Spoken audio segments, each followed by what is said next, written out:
I always say Bihar is state of genius people. দেখুন, যখন এই অসাধারণ মানুষগুলো কোনো স্টেবিলিটি বা স্থায়িত্বের স্বাদ পায়, তখন আমার মনে হয় ওই জায়গাটা থেকে তারা মুখ ফেরাতে চায় না। বিহারের এই যে ইলেকশন হলো, তার রেজাল্ট যেটা সামনে এসছে, আমার মনে হয় কিছু না কিছু ভাবে এটাই আমাদের পরিচয় করিয়ে দিচ্ছে। দেখুন, সেখানে মুখ্যমন্ত্রী নীতিশ কুমার, যে লার্জলি একজন শান্ত স্বভাবে সুশাসনকে এগিয়ে নিয়ে যাওয়ার একটা বার্তা সবসময় দেন, সুশাসন বাবু। সঙ্গে কেন্দ্রে যে সরকার রয়েছে নরেন্দ্র মোদীর নেতৃত্বে, তার যে শাসন এবং তার যে অস্তিত্ব, সেটা একটা স্টেবিলিটির পরিচয়। এই দুটো যখন মিলে যাচ্ছে, তখন বিহারের জনতা কি চাইবে?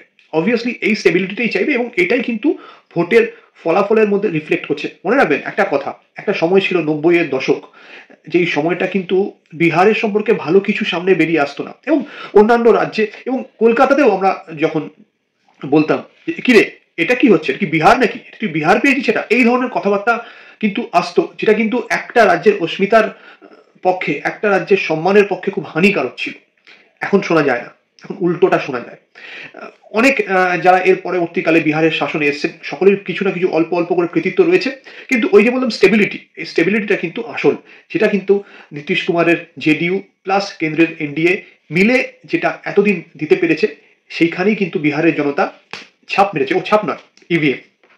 দেখুন, আপনি সরকারি চাকরি হন বা বেসরকারি চাকরি করেন, আপনার অফিসের ম্যানেজারকে সেটা আমি জানতেই চাইছি না, জানার কোনো ইন্টারেস্ট নেই, কিন্তু আপনার হোম ম্যানেজারকে সেইটা জানার অবশ্যই আমার ইন্টারেস্ট আছে। কারণ রাজনৈতিক দলগুলো বা রাজনৈতিক গঠবন্ধনগুলো, তারা কিন্তু হোম ম্যানেজারকে অনেক বেশি অ্যাড্রেস করে এবং তার ফলাফলও পায়। পশ্চিমবঙ্গে দেখেছেন লক্ষ্মীর ভাণ্ডার কতটা ভোট যন্ত্রে তার প্রভাব ফেলেছে, কতটা প্রভাব ফেলেছে। বিহারের ক্ষেত্রেও তাই, 10,000 দিদি বা জীবিকা দিদি, এক্স্যাক্টলি যাই নাম থাকুক না কেন, এর প্রভাব বিশাল। এবং যদি নীতিশ কুমারকে অ্যাজ আ পার্সন দেখেন, তো মহিলা ভোটারদের মধ্যে তার জনপ্রিয়তা সর্বোচ্চ। এবং সব থেকে বড় কথা, একজন ফেয়ার ব্যক্তিত্ব, পলিটিশিয়ান, যেটা মহিলা ভোটাররা পছন্দ করেন, প্রথম কথা। দ্বিতীয় কথা, যদি খুব ভালো করে দেখেন, নীতিশ কুমার 2010-এও ছিল, 15-এও ছিল, এবং 2025-এ জয় পতাকা উড়েছে। বিহার এমন একটা রাজ্য, সেখানে মহিলা ভোটারদের কিন্তু অনেক বেশি সামনে এগিয়ে আসতে দেখা যায়। অন্যান্য রাজ্যে দেখা যায় না বলছি না, বিহার অন্যতম একটি রাজ্য।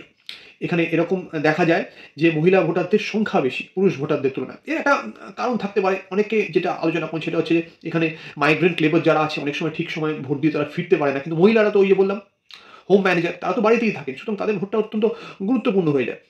এরকম এবারও হয়েছে, মহিলা ভোটারদের যে সংখ্যা, সেটা পার্সেন্টেজ বেশি রয়েছে অন্যান্য বারের মতো, কিন্তু এবারে যে অ্যাকচুয়াল নাম্বার, সেইটাও পায় মহিলা ভোটারদের সংখ্যা 5 লক্ষের বেশি পুরুষ ভোটারদের তুলনায়।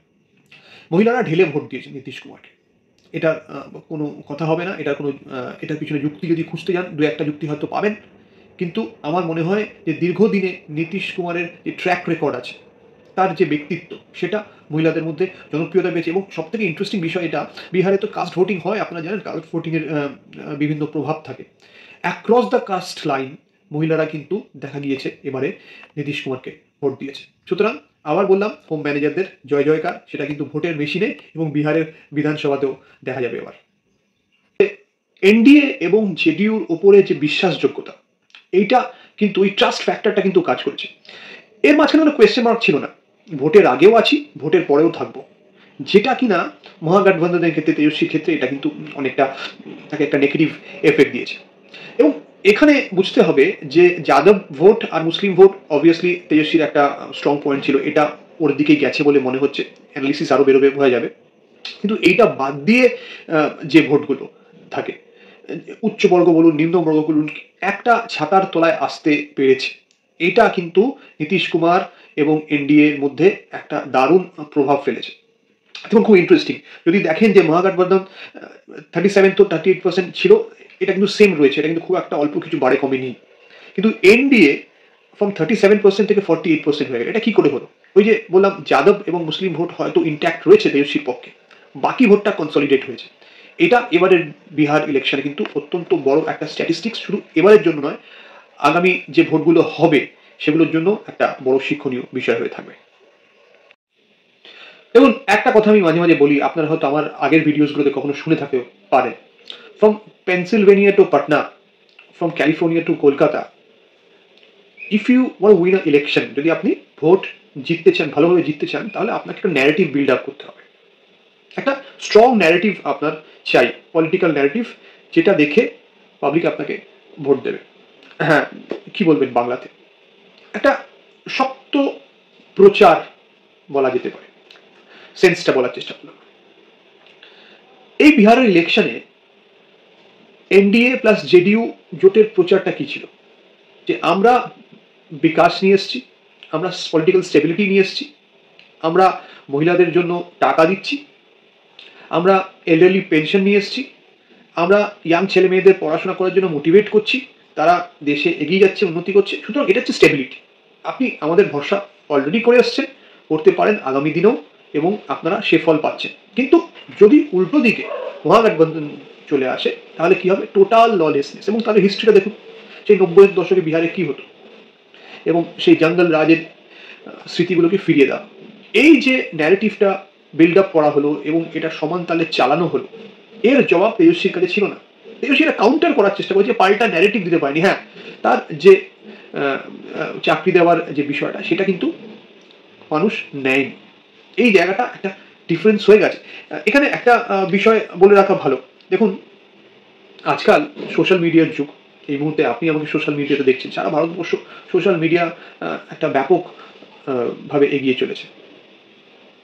এই জায়গাতে দাঁড়িয়ে যত মানুষ জনসভায় কোনো রাজনৈতিক ব্যক্তিত্বের বক্তব্য শোনেন, তার থেকে কয়েক গুণ বেশি মানুষ সোশ্যাল মিডিয়াতে সেটা দেখেন। ফেসবুকে দেখছেন, টুইটারে, এক্স হ্যান্ডেলে দেখছেন, ইউটিউবের মাধ্যমে দেখছেন। এখন তো ইউটিউবে লাইভ হচ্ছে, বিভিন্ন নিউজ চ্যানেলগুলোর ইউটিউবে লাইভ হচ্ছে এই বক্তব্যগুলো। সেখানে না, আমার মনে হয় একটা ন্যারেটিভ সোশ্যাল মিডিয়াতে অত্যন্ত ভালোভাবে কাজ করে, মানে যারা বিল্ড আপ করছে তাদের জন্য ভালোভাবে কাজ করে। আর একটা কাউন্টার ন্যারেটিভ যদি না দেওয়া যায়, তাহলে সেক্ষেত্রে কিন্তু হারের দিকে পর্যায়ক্রমে এগিয়ে যাওয়া, সেটাই হয়েছে। আর সব থেকে বড় কথা যেটা, সেটা হচ্ছে যে কংগ্রেসের এই ভোটে কি ভূমিকা ছিল, তারা কতটা তেজস্বীকে হেল্প করতে পারলো, এইটা নিয়েও কিন্তু একটা অনেক বড় প্রশ্ন থেকে যাবে। দেখুন, আমি মনে করি এই ইলেকশনে তেজস্বী যাদব আরজেডি হয়তো হেরে গিয়েছে, কিন্তু সব থেকে বড় ঝটকা হয়েছে কংগ্রেস পার্টির জন্য। অনেক বড় একটা ঝটকা হয়ে গেছে। কেউ না কোথাও বলেছিল, আমার এটাকে খুব ঠিক মনে হয়, যে this is for the Bihar politics. Bihar की एक खासियत है, जब जब आपको लगता है कि आप बिहार को समझ गए हो, जान गए हो, बिहार आपको झटका देता है। कांग्रेस आज के একটা বড় সড়ো ঝটকা খেলো। দেখুন, সেই রাহুল গান্ধীর ভোট অধিকার যাত্রা পপুলারিটি পেয়েছিল, যথেষ্ট পপুলারিটি পেয়ে। দেখেন, রাহুল গান্ধী এসআইআর নিয়ে বলেছিল, ভোট চুরি কারচুপি এসব নিয়ে বলেছিল, কিন্তু তারপরে কি হলো? তারপরে বিহারের রাজনীতিতে এই যে প্রাক ভোট পর্বে কংগ্রেস কি আদৌ ছিল, এটা কংগ্রেসি যারা নেতা আছে তাদেরকে জবাব দিতে হবে। কংগ্রেসের সঙ্গে মহাগঠবন্ধনে কোনো সমঝোতাই ঠিক মতো হতে পারবে না। আর এই 12 ফ্রেন্ডলি ফাইট, এই ব্যাপারটা আমি বুঝিনি, আপনারা বুঝে থাকলে একটু বোঝানোর চেষ্টা করবেন। এই ব্যাপারটা কি ফ্রেন্ডলি ফাইট আজকালকার যুগে হয় নাকি এত বড় একটা ইলেকশনে? এটাও আমার মনে হয়, দেখুন, এইটা না একটা নেগেটিভ ইম্প্যাক্ট পড়েছে ভোটারদেরও। ভোটাররা বুঝতে পেরেছে যে এই জায়গাটাতে কনফিডেন্সের অভাব আছে। যারা কনফিডেন্টলি কথা বলেছে, যাদের নিজেদের মধ্যে তুতু ম্যায় নেই, কোনো কোয়েশ্চেন মার্ক নেই, তারা কিন্তু এবারে ক্লিন মেজরিটি পেয়েছে, ল্যান্ডস্লাইড ভিক্টরি হয়েছে এনডিএ জেডিইউ।